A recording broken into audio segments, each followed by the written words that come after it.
Hello, my name is Noah, and I'm in Year 11. And for my International Women's Day speech, I'll be talking about lad culture and the power of language that we use. I'll be outlining how lad culture is damaging to the movement and the importance of support from men. What is a male feminist?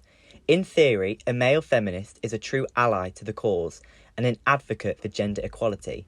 A male feminist will recognise their position of privilege and use this understanding to support positive changes.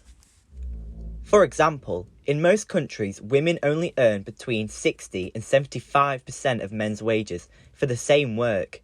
This isn't solely a female issue. Things like this need to change, and this is only possible if everyone works together collectively. This week has been labelled International Women's Week, and it is vital that we all celebrate it.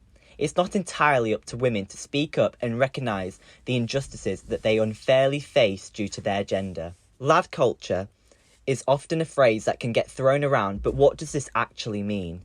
It's a negative subculture with links to offensive language and behaviour that degrades women and the movement of gender equality. This type of culture, typically found in teenagers and young men, is extremely counterproductive to the equality that we strive for. Even casual language that may seem to some like banter are extremely offensive and further feed into the oppression felt by women. Essentially, lad culture is a practice of toxic masculinity. This is when men feel that they need to conform to rigid gender norms, which include acting like a bully to maintain a constant competitive advantage, restraining one's emotions except for pride and anger, and being dominant over women and other men. But what is the impact of lad culture?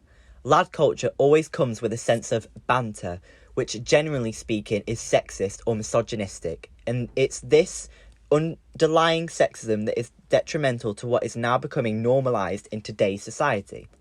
In environments such as schools and universities, it is very easy for young males to get lost in the world of toxic masculine behaviours and be led to believe that this is okay. However, learning these traits from a young age can impact men's ideas of women moving forward into later life, allowing the cycle to repeat.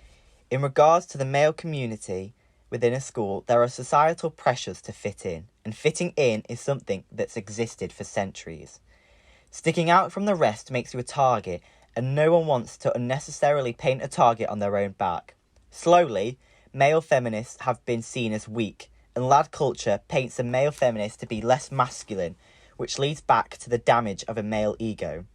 For example, this filters into the idea that it's not okay for men to cry or display their emotions.